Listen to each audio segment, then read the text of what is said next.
warahmatullahi wabarakatuh. Sampurasun, wilujeng anjing sadayana. Para panggijar serta panggilor anu kusim kuring dipika hormat, langkung tipayun urang sanggakeun puji sareng syukur ka Gusti Maha Suci anu parantos masihan kasehatan ka urang sadaya. Tahilap mugia salawat sareng salam kacurah limpahkeun ka junjungan urang sadaya nyaeta Nabi Muhammad SAW. Ka para kulawargina, para sahabatna, tabiat sarta tabiatna, mugia urang sadaya salaku umatna menangkeun syafaat imantena. Amin ya Allah ya rabbal alamin. Hatur nuhun ka saderek panata acara anu parantos masihan kasempatan kasimkuring janten panumbu catur dina ieu kagiatan. Tepangkeun kuastakeun abdi Siti Indira simkuring ngagem pancen janten panumbu catur dina ieu kegiatan. Tahilap ngahaturkeun ruwun nuhun ka para panggijar sarta pamilon anu parantos kersa hadir dina ieu kumpulan kanggo medal sarta ngadiskusikeun ngeunaan lebetna deui sakola di masa pandemi. Ukituna supados henteu nyangkolong kana waktos, hayu urang sasarengan maosan basmalah kanggo ngabuka ieu salala. Bismillahirrahmanirrahim. Para panggijar sarta pamilon anu kusim kuring dipika hormat, supados teu disaha-saha simkuring sedia nepangkeun para panggijar anu bade ngadugikeun kamandangna. Anu kahiji nyaeta aya Bapak Kuswara Suhendar salaku kurikulum di SMA Negeri 1 Majalengka.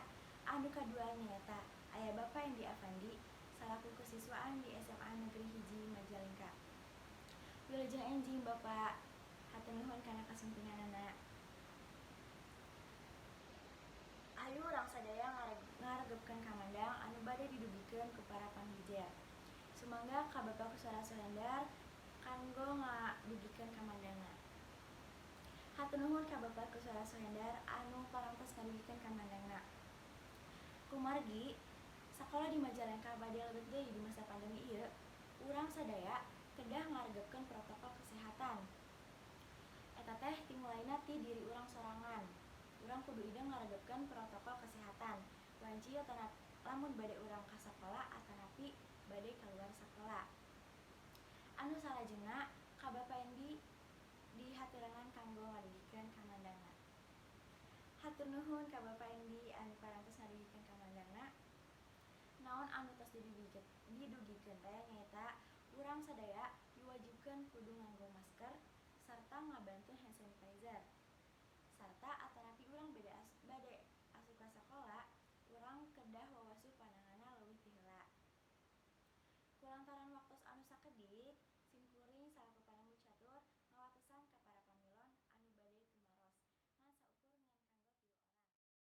Anu bade tumaros kedah ngacungkeun pananganna, teras nyibatkeun namina serta teu kenging gogorowokan.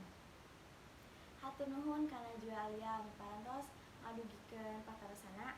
Isi patarosana keang langkung nyaeta tempat wawasuh di ieu sakola supados henteu rempang kang bulak wangsul ka kamar mandi. Sumangga ka Bapak Endi kanggo ngawalar patarosan ti Najwa Alia. Hatur nuhun ka Bapak anu parantos ngawalar patarosan. Isi walarana teh nyaeta tempat wawasuh di ieu sakola atos disadiakeun di seueur titik di ieu sakola. Kukituna urang sadaya henteu rempang kanggo bulak wangsul ka kamar mandi. Ka para hadirin, mun sakitu bae acara ieu atos sanesna dilaksanakeun kalayan lancar tingawitan dugi ka ayeuna. Hatur nuhun ka sagala perhatosanana. Simkuring salaku panumbu catur, nedah hapunten bilih aya